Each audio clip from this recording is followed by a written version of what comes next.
Live from New York, you're watching Market Movers, the opening bell. Well, Wall Street is trending higher ahead of the market open. And as we count down to the Memorial Day holiday weekend, oil prices do remain elevated.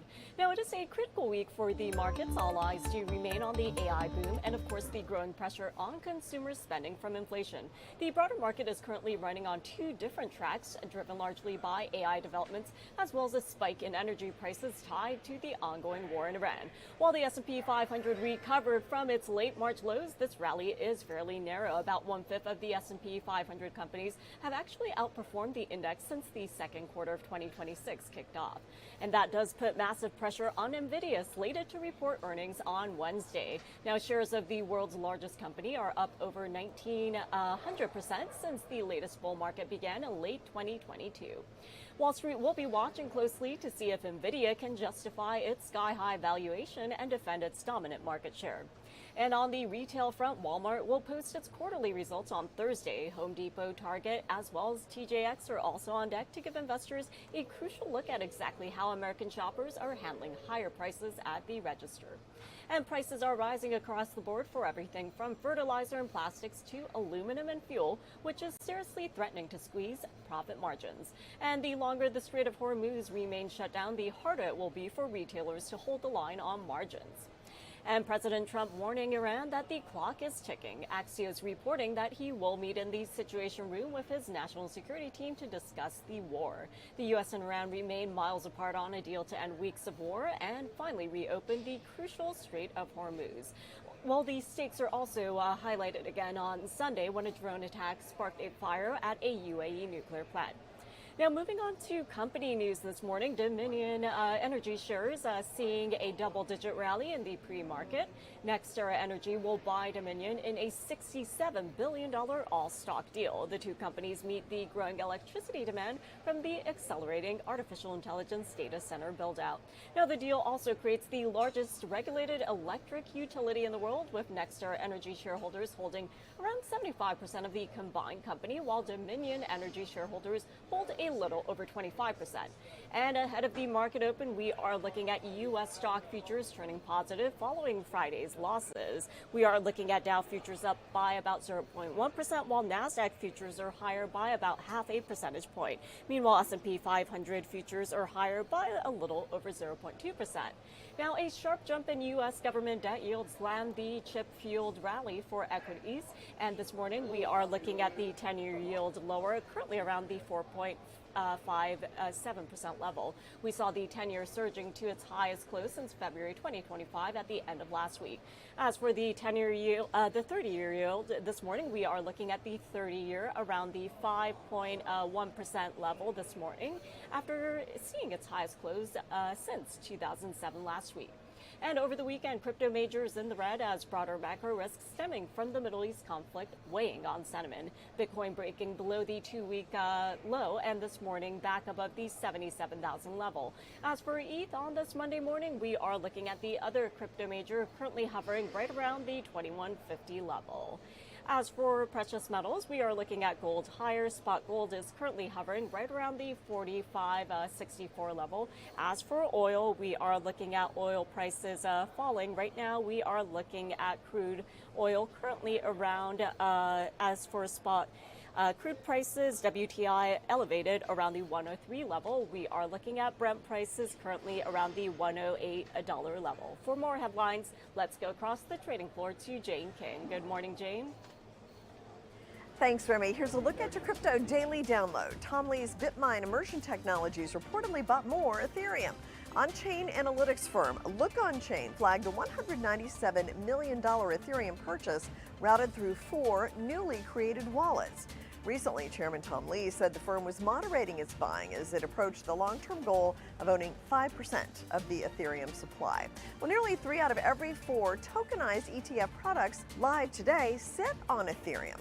That is 72% market share.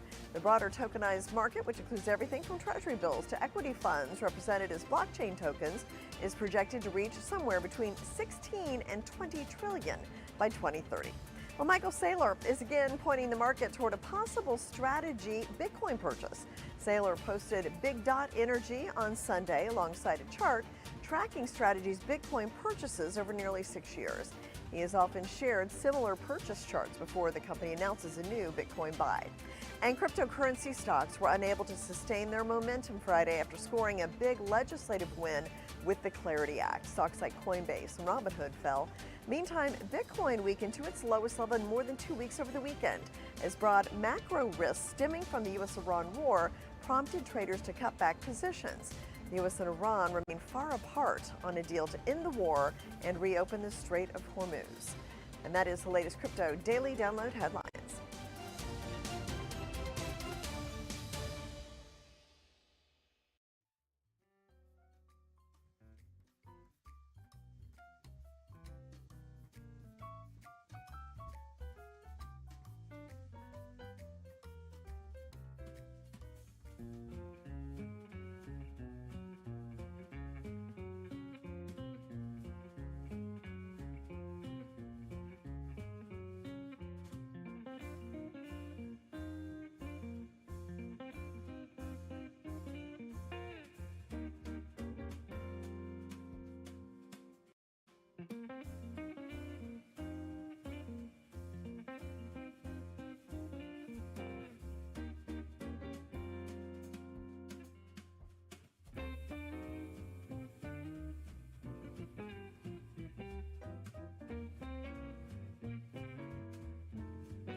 Let's get to the big story breakdown. Ahead of the market open here on Wall Street, we are looking at the major U.S. stock averages turning positive.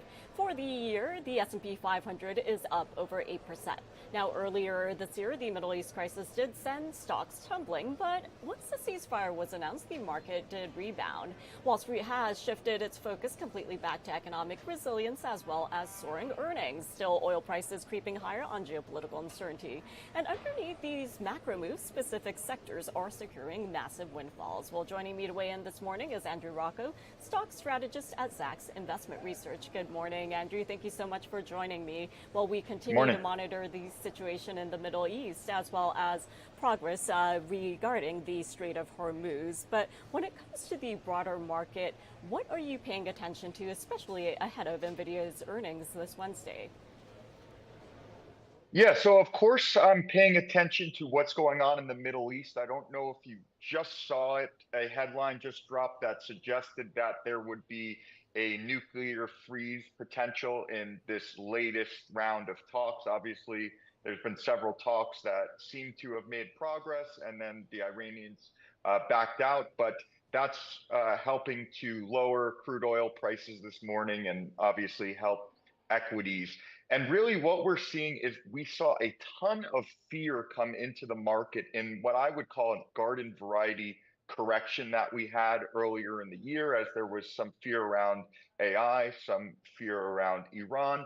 And we saw like fear get up to what I would call Great Depression kind of levels, especially for like a garden variety pullback. So then what occurred from there is the AI fundamentals kind of just outweighed any Middle East fears. And the AI proved that margins are increasing, earnings are increasing, and we've had this tremendous rally as a lot of that fear has unraveled.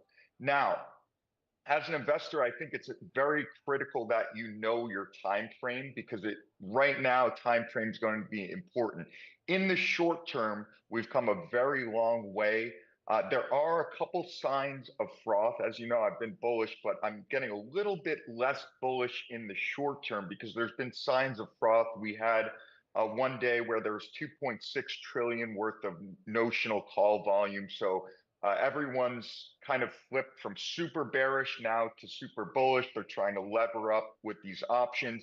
If you look at any of the sentiment indicators, take, for example, the CNN fear greed indicator, that's gone from extreme fear.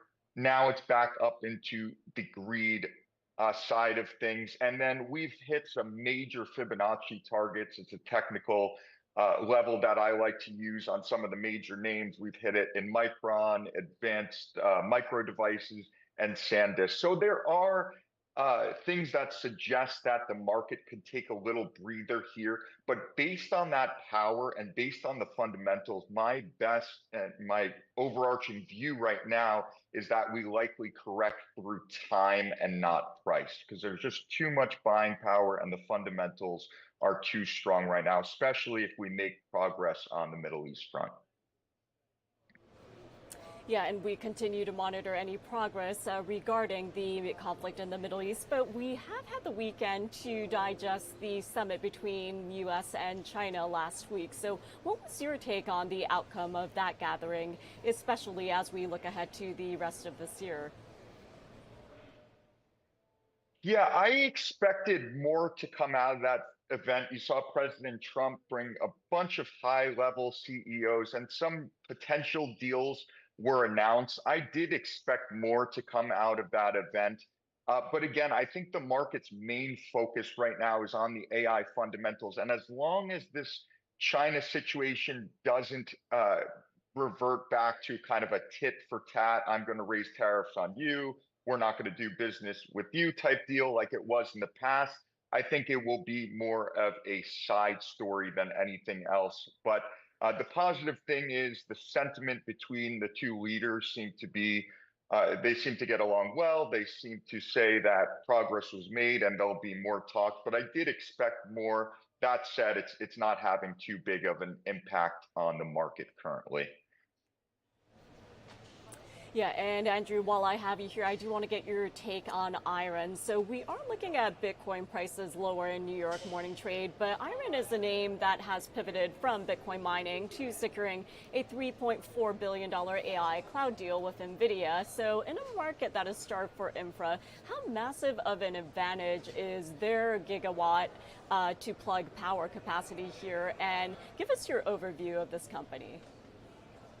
Yeah, it's huge for them. So the key thing about AI right now is it's the easiest bet is on the AI infrastructure players, because we see all of this CapEx spending now. Choosing a winner between Gemini and Anthropic and Grok, all of these different companies competing is going to be a little bit more difficult. The easy way to do it is just to bet on, as I said, the AI infrastructure.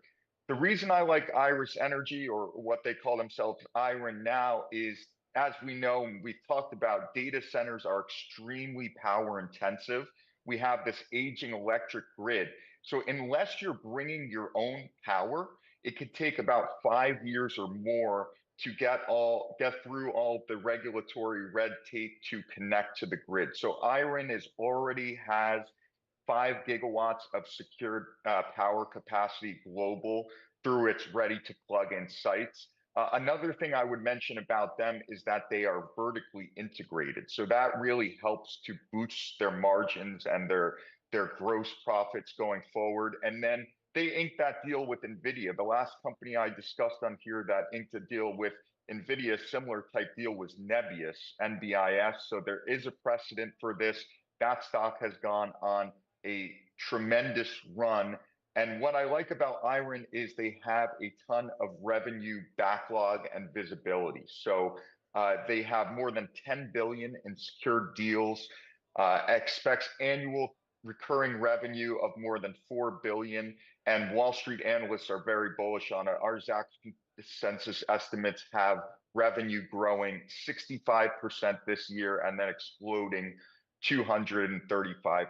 So what I like about Iron, they have the Nvidia deal. They're bringing their own power, which is secured, and they are vertically integrated. So they're going to benefit from that from a margin perspective. And very quickly, Andrew, before I let you go, I do want to ask you about another name called Figma. So their Q1 revenue rose over 40%. And when we look at their year-to-date chart, we're looking at double-digit percentage losses. But for the past month, the stock has jumped by about 20%. So what do you make of their latest earnings, and how concerned are you about competition as well as margin?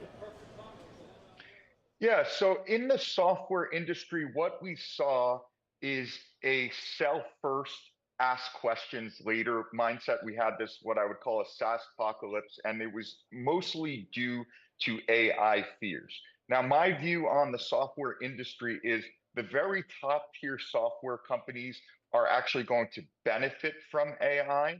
But what happened is investors threw the baby out with the bathwater and they just kind of sold off these stocks very, very harshly. And what's that's done is it's compressed margins. Now, if your business is falling apart and your margins are compressing, that makes sense. But Figma, they just announced last week a massive earnings beat, revenue of 333 million, beat the 316 million, EPS of 10 cents, smashed the 6 cents estimates, and they're growing their customer base 48% year over year. So not only is their business not slowing, we see their business speeding up. It did cross the 50-day moving average on that earnings report. It has a high short interest. So now that their their PE ratio has condensed, their earnings are growing, and a lot of shorts are offsides, that's going to make for at least a big reversion to the mean rally,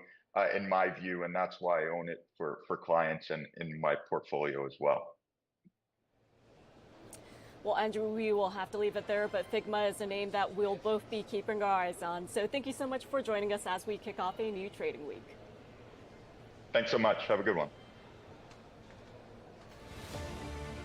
Coming up on this hour of Market Movers, a look at man versus robot, and hear what a former Google CEO said in his commencement address to get him booed. Plus, Patrick L. Young is back to break down Xi Jinping's warning over Taiwan.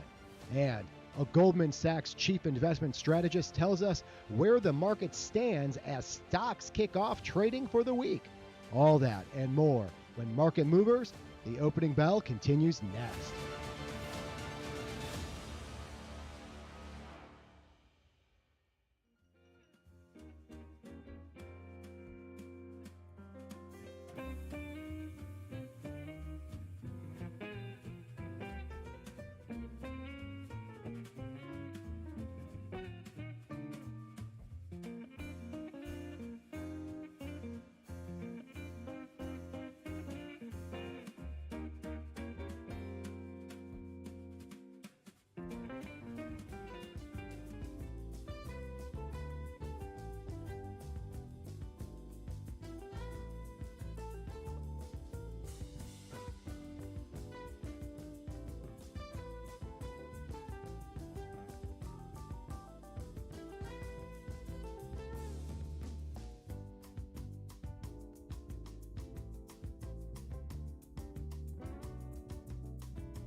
Welcome back to Market Movers, the opening bell. Now let's take a look at the latest artificial intelligence headlines with Jane King, who joins us again from across the floor. Hi, Jane.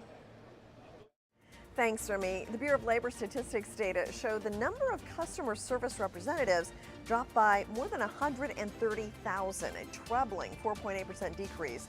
The BLS singled out jobs that seem to be vulnerable to AI, and so far on the list, paralegals, graphic designers, radio DJs, and interpreters and translators. Former Google CEO Eric Schmidt was booed multiple times Sunday while discussing AI during a commencement speech at the University of Arizona. Schmidt drew a parallel between AI and the transformative impact of the computer and was met immediately with boos. He went on to argue that the future remains unwritten and that the graduating class of 2026 has real power to shape how AI develops, a claim that drew further disapproval from parts of the audience. Well, Nvidia's next quarterly results are due after the closing bell on Wednesday, with traders anticipating the stock could reach new highs after the report. The world's most valuable company expected to report rising sales and profits as big tech continues to ramp up spending on AI hardware. Lumentum, Ciena, Corning, and Coherent are some of the top performers this year. Optical tech helps address the communication problems between GPUs doing the AI computing and the server racks within the data centers. Optical tech is more effective for AI computing, reducing the power, heat, latency, and cost hurdles that come with copper wiring. And that is the latest AI headlines in AI Daily.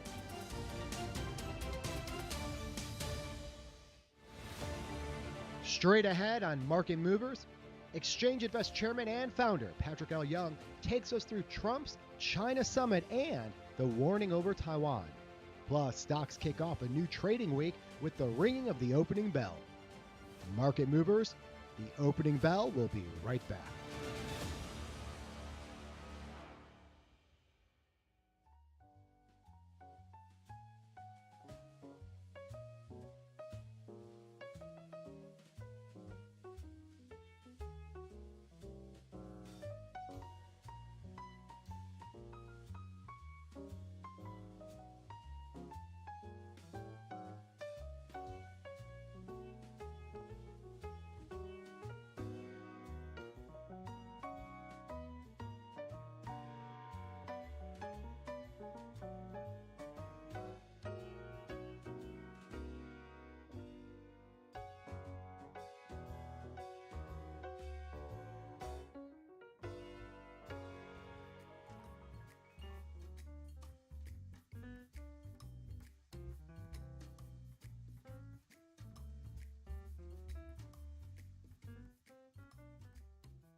Welcome back to Market Movers, the opening bell. Well, inflation fears sending global yields to sky-high levels. Inflation does remain in focus as oil prices are still elevated, with the U.S. and Iran deadlocked over control of the Strait of Hormuz.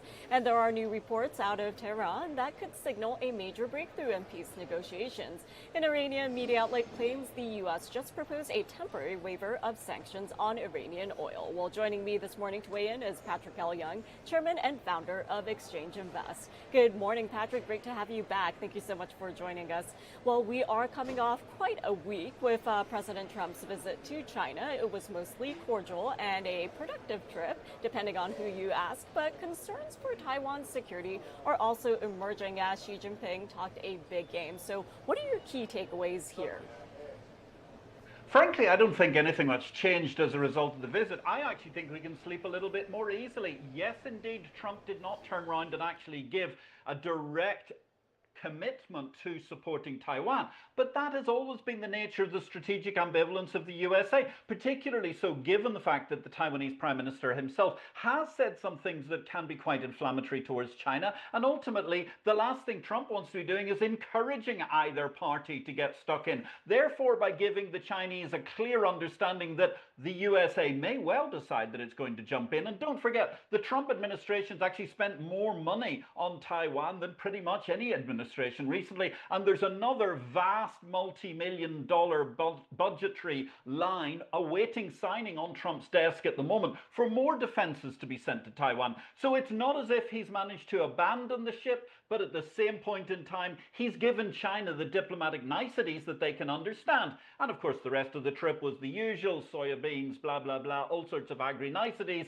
Somebody buys a few planes off Boeing because they always do. And ultimately, things look pretty good, actually. It wasn't a case of huge argument. The world is definitively somewhat safer because China doesn't want Iran to have a nuclear weapon, and certainly nor does Donald Trump. Well, Patrick, here in the U.S., we are continuing to monitor oil prices. Now we are looking at elevated WTI and Brent prices as we kick off a new trading week. And over the weekend, Iran attacked a nuclear power plant in the UAE. Now, Trump has been warning them that the clock is ticking and that he is meeting with his national security team in the Situation Room. So what is next with the ceasefire?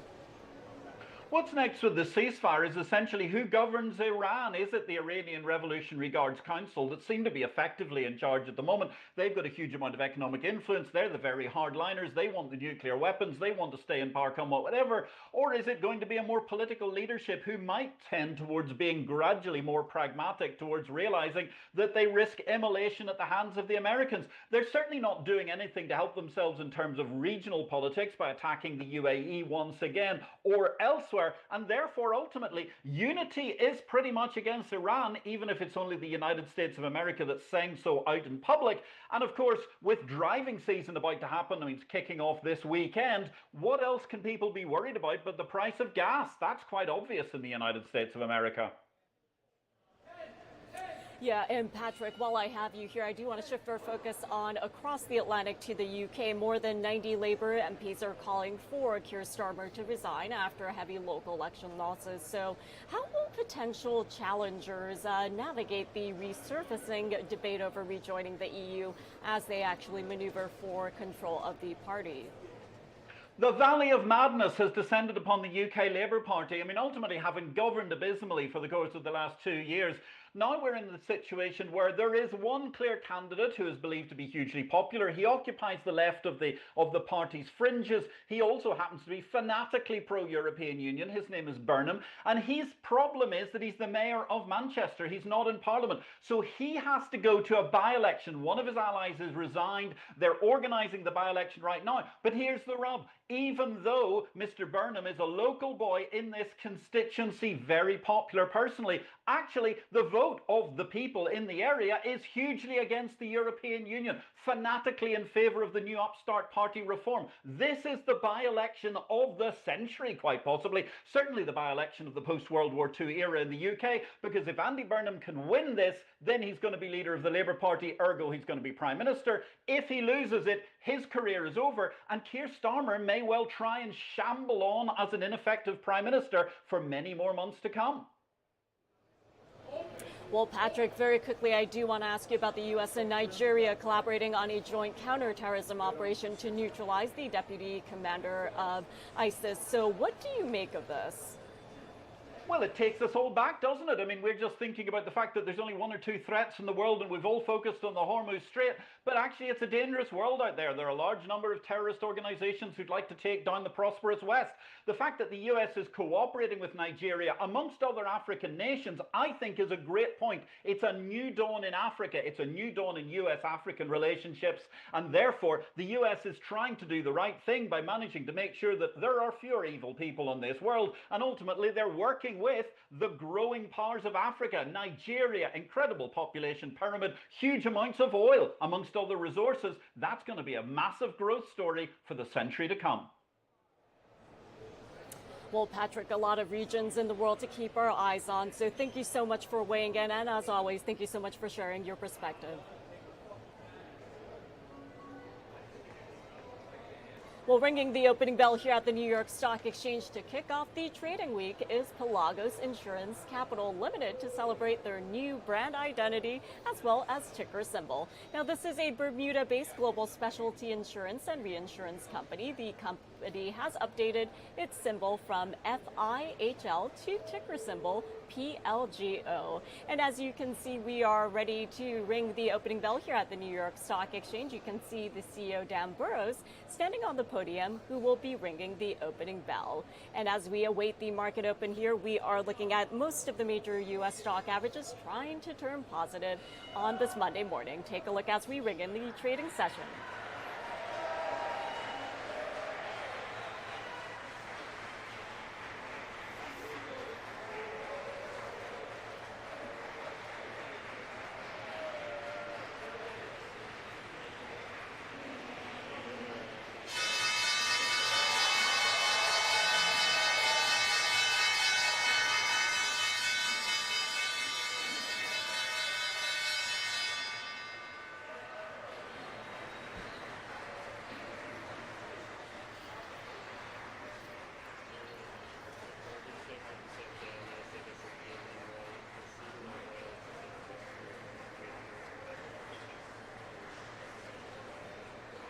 That was the ringing of the opening bell to kick off trading for the week. And now let's check to see how U.S. markets have opened. We are looking at the Dow Jones Industrial Average trading flat and trying to eke out a small gain this morning. And this does come as stocks rise as investors turn hopeful on progress regarding Mideast diplomacy.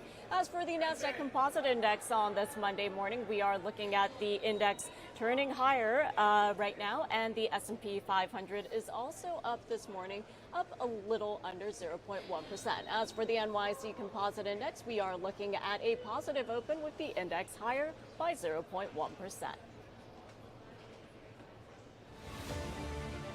Up next on Market Movers, Tim Urbanowitz, Chief Investment Strategist at Innovator from Goldman Sachs Asset Management, gives us his key macro insights as global inflation fears put pressure on the economic outlook. We'll have much more Market Movers, the opening bell, after this break.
Welcome back to Market Movers, the opening bell. Well, we are heading into a big week for earnings, Fed speeches, as well as the meeting minutes from the Fed Reserve's April gathering. Now, with elevated energy prices as well as ongoing geopolitical uncertainty in the Middle East, the narrative has shifted from rate cuts to potential rate cuts here in the U.S. as we look ahead to year-end and 2027. But there is also a lot more happening beneath the surface. A massive capital rotation is underway. AI software multiples are aggressively resetting, and the incoming era of Kevin Warsh at the Federal Reserve is weighing on the long-term playbook. Well, joining us this morning to weigh in is Tim Urbernowitz, who is Chief Investment Strategist at Innovator from Goldman Sachs Asset Management. Good morning, Tim. Thank you so much for joining us. Well, I do want to start out by looking at emerging markets. So give us your take on EM as the next leg of the AI trade here. Yeah, good morning, Remy. Great to be with you here. You know, it's interesting, and you look at emerging markets. We really view this as the area where the next wave of big returns can potentially come from this AI infrastructure trade. And you know, even with the run up that we've seen this year, with emerging markets doing incredibly well to kick off the year, you still have a very wide valuation gap between EM and the U.S. In fact, it's still one of the biggest ones that we've seen over the last 20 years. But when you step back and you look at what is inside of this index, you have almost half of your exposure, Remy. You have half of that in Taiwan, South Korea, which are really central to the AI trade, whether it be manufacturing, memory, both key players there. And so a lot of growth potential. Earnings are off the charts, but you still haven't really seen valuations at the level that they are in the U.S. So we think that's an area that you want to be exposed to. Remy, we have a lot of conversations with advisors right now, and one common theme that we're seeing is that there's still a pretty big underweight. Most advisors are heavily overweight towards the U.S. They have underweight exposure to emerging markets, and really, if we want to capitalize on this growth, we want to make sure that we true that up and even implement that overweight to get that exposure. And Tim, here in the U.S., we are winding down earnings season, but we have retailers as well as Nvidia reporting this week. And when we take a step back and look at the geopolitical picture, the recent Trump-Xi summit did reinforce some trade stability. But at the same time, we are monitoring treasury yields across the globe. Here in the U.S., the 10-year treasury just crossed that 4.5% level. So how concerned are you about these higher rates for U.S. equities if the market can't look past these new inflationary pressures? Well, Remy, what we've seen over the last couple of years is when you have rates that hit this level, you know, that 4.5% level or above, you start to see equities becoming much more sensitive to moves in interest rates, meaning that, you know, as rates move higher above that level, you start to see a more violent move downward because markets cannot stomach higher rates from that starting point.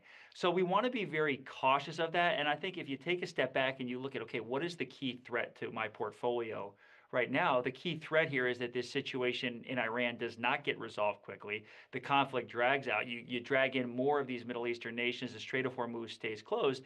And what does that do? That makes inflation sticky.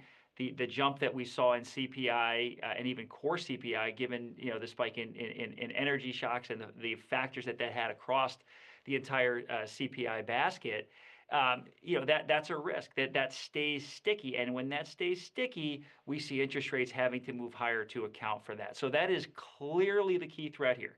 The key threat is higher interest rates. And when you look at how you typically structure a portfolio, we see portfolios structured all the times. It's really reliant on fixed income, core bonds, low volatility equities for risk management. And I just don't think that playbook is set up to work in the environment when you step back and you look at those visible risks. So we really want to be thinking about other structures here, built-in risk management. I think options-based strategies, buffered ETFs, dual directional ETFs, that provide that element of built-in risk management regardless of the direction, the next move of interest rates, is critically important right now.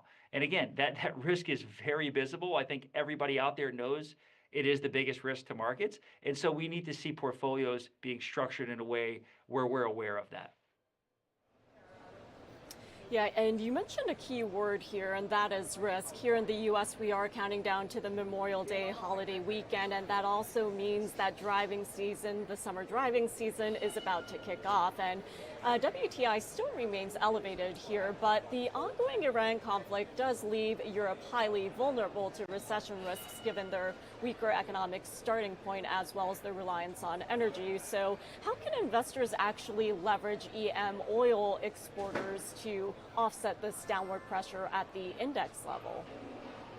Well, Remy, I think you need to be cautious of the exposures that you have in your portfolio right now, and we really see this as a U.S. and EM trade. I mean, the U.S. incredibly strong. You look at the earnings season that we just had, nothing short of phenomenal. The macro data continues to come in strong in the U.S., and that's why you're seeing revisions being pushed up even higher. Some of the best revisions that we've seen in a very long time here. So the U.S. starting point is very strong. Yeah, will higher energy prices have an impact on stocks? Absolutely. And I think, part of what we're seeing in the US here is that rotation trade that we really had playing out over the last year, where it wasn't just Mag 7 names, it was small caps, it was the S&P equal weight that were starting to show some outperformance.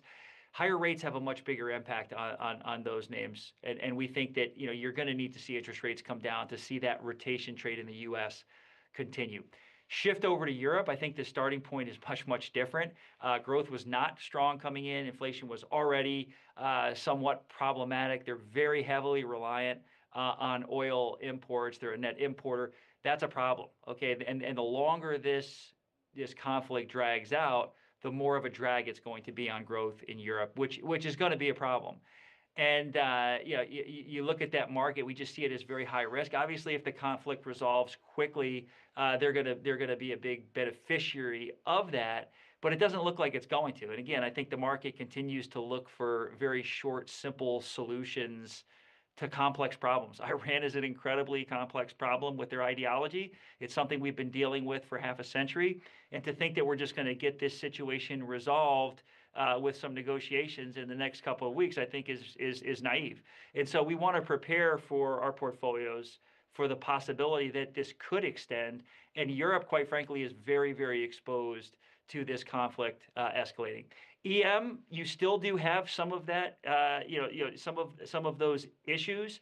But again, we like the AI trade. And then if you look under the hood, you have Brazil, you have Mexico, the UAE, Saudi Arabia, all of these countries that really should stand to benefit also from this conflict escalating because they're exporters of oil. So all in all, we think a lot to like there, a lot to like in the U.S. Obviously, cautious on rates, cautious on the rotation trade, but very careful when it comes to Europe.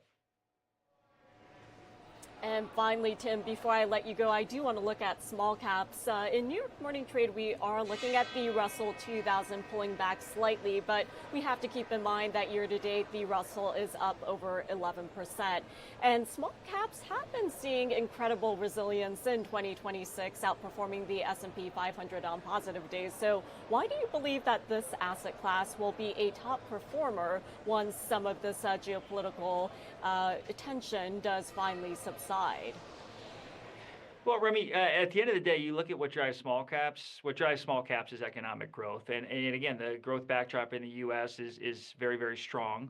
PMI still north of that 50 level. You have the fiscal impulse, all the stimulus coming in that really is driving growth.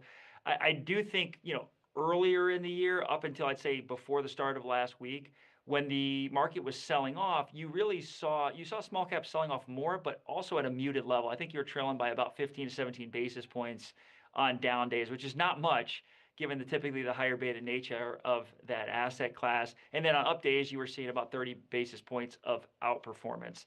And so a lot to like there, but I think the big question mark now is the rate picture, Remy. That relationship where you saw the muted moves on the way down really broke down last week, and it broke down once we popped that 4.5 level on the 10-year. So I think there's a lot to like. The runway is very long, but we do need to see some resolution in the conflict in the Middle East because I think rates are going to be a problem for that rotation trade until we see some rate relief. And very quickly, we have about 60 seconds here. I understand that you have said investors might need to revisit the 2022 playbook to manage risk. So in a nutshell, could you summarize this for viewers out there? Well, I think it comes down to what we talked about a little earlier, Remy, which is that you have to think outside of the traditional portfolio construction box 60/40. I mean, the correlation between bonds and equities is very high. It's going to continue to be high given the most obvious threat here. So again, it's disconnecting risk management needs from the reliance on interest rates having to come down. That's the number one piece here. Obviously, having some sectors in your portfolio like energy to help provide some positive returns, very strong. But we also think it's really important right now, Remy, to lean into those derivative-based strategies. Again, I think buffered ETFs are incredibly powerful in this environment. Why? Because they don't rely on interest rates having to come down to provide protection. They have structured, built-in risk management. You have a known level of downside protection. You have known upside. And so that certainty in this very uncertain geopolitical environment is incredibly important. And so we want to look at that playbook and run that back, because those are the key threats this year. Well, Tim, we will have to leave it there for today. But as always, great having you on the show. Thank you so much for joining us, and thank you so much for sharing all of your insights. Great to be with you, Remy.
Last December, Time magazine selected its Person of the Year for 2025.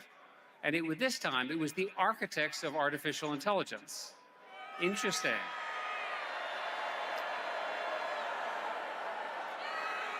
So today, we stand on this edge of another technological transformation, one that will be larger, faster, and more consequential than what came before. It will touch every profession, every classroom, every hospital, every laboratory, every person, and every relationship you have. I know what many of you are feeling about that. I can hear you. There is a fear. There is a fear in your generation that the future has already been written, that the machines are coming. The question is not whether AI will shape the world. It will. The question is whether you will help shape artificial intelligence. We do not know the precise contours of what this transformation will look like.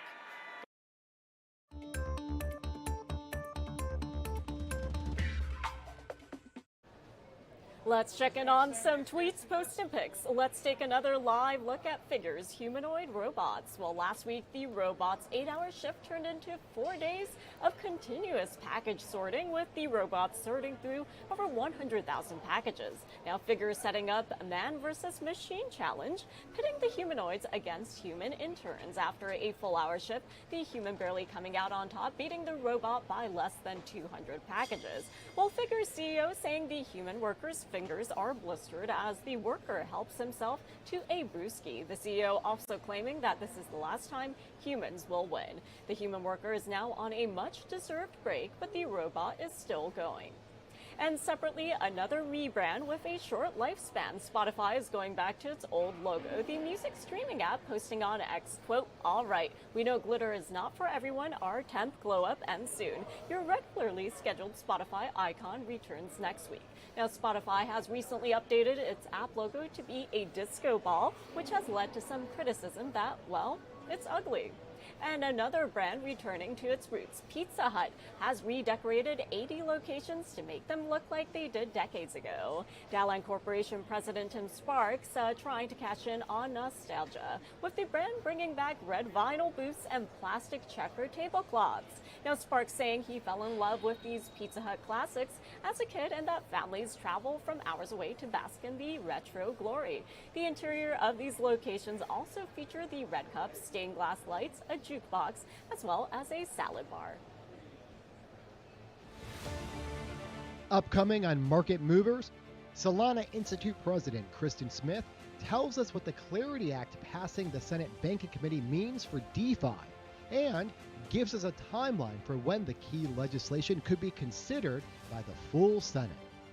Market Movers, the opening bell, comes back next.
Welcome back to Market Movers, the opening bell. While the convo between traditional banking and the digital asset industry entering a new phase, the Senate Banking Committee advanced the landmark Clarity Act last week, signaling a notable shift in the nation's capital. Now, digital asset firms are increasingly focused on how they will interact with the broader financial system, especially when it comes to deposits as well as payments. While banking groups have expressed caution about potential deposit outflows, lawmakers are moving forward with a compromise on stablecoin rewards. And markets are taking notice, with Polymarket pricing in a 70% chance this legislation becomes law this year. And additionally, the SEC and CFTC announcing increased collaboration through Project Crypto to update U.S. market structure. Well, joining me as we kick off a new trading week is Kristen Smith, president of Solana Policy Institute.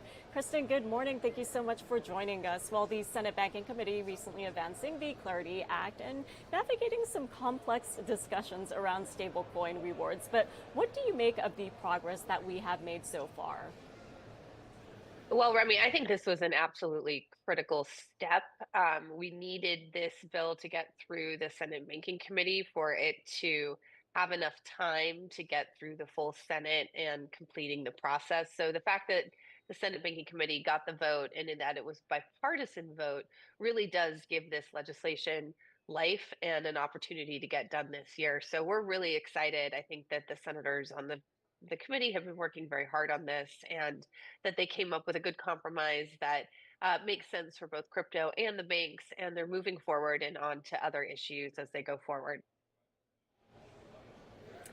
And Kristen, we're also witnessing enhanced collaboration between regulatory bodies. SEC Chair Atkins as well as CFTC Chair Seelig recently relaunched Project Crypto to proactively address market needs. But given the SEC's expected proposals for token safe harbors and on-chain security exemptions, how do you see these new frameworks encouraging institutional capital as well as technological innovation to remain and also grow within the U.S. market? Yeah, well, I think what the SEC and the CFTC has been doing really is unprecedented. At least in my career in Washington, I've never seen the two agencies work together so closely. They've been doing a lot of work behind the scenes on preparing for innovation exemptions on the trading of tokenized securities and tokenized derivatives. I think they're looking to see what happens with the legislation on the Hill, because that will also impact their agenda. There was some part of the legislation that impacted this section of work, but that has all been cleared up.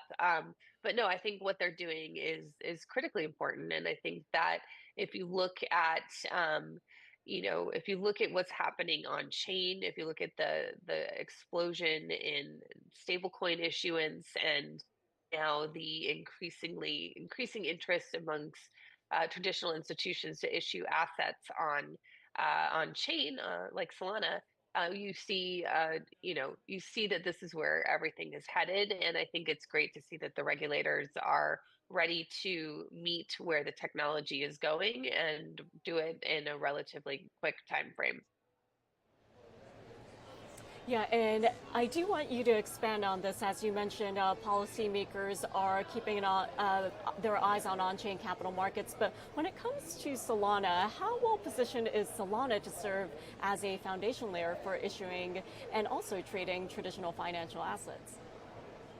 Yeah, well, Solana is the fastest, most used blockchain in the world. It, settles transactions in milliseconds, and it has, more activity on any given day than all other blockchains combined. And so, when we look at, I think what we need in our transactions is we want to get, to finality as quickly as possible, and Solana is the one who is doing that. And I think if you look across sort of the marketplace, it's the public permissionless blockchains that have the right kind of foundation upon which you can build the environments for trading things like on-chain securities or on-chain derivatives. And I think Solana is very, very well positioned there. I think there's more activity that happens on Solana than anywhere else, and that I think institutions, as they're looking to choose, you know, both where to invest, but also how to upgrade their infrastructure, I think Solana is the top place that they're looking.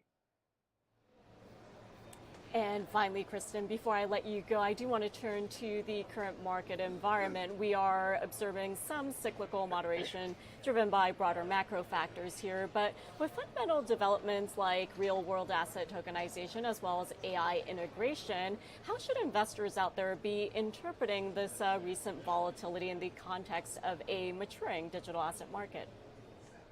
Yeah, well, I think if you look across, Bitcoin is cyclical. I mean, there are different opinions on that, but that's been my experience throughout time. And we're in a place in the cycle where, the cost of Bitcoin mining is impacting the price of the asset. But I think, in the long run, I think it's going to be those crypto tokens that have real usage, that have real functionality, and a real purpose, that are going to withstand the test of time. And I think that, as some of the macro issues sort of play out and go forward, that Solana, Bitcoin, and others in the crypto ecosystem, they will come back. They are slated to do so. And so I think that it's a real there's a lot of competition in the world, a lot going on with AI, but the crypto is going to be the foundation of our financial system, and we're going to see trillions and trillions of dollars of assets come on chain.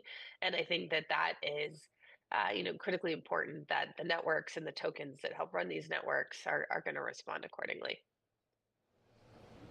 Well, Kristen, we will have to leave it there for today, but thank you so much for joining us on this Monday morning, and thank you so much for sharing your insights as well as perspective.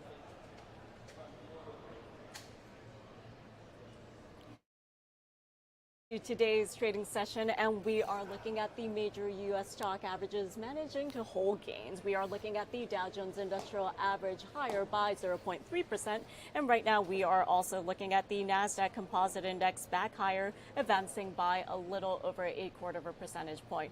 As for the S&P 500 on this Monday morning, we are looking at an advance of a little over 0.25 percentage point, while the NYC Composite Index is higher by nearly 100 points. And that does wrap it up for Market Movers, the opening bell. Thank you so much for watching and have a great day.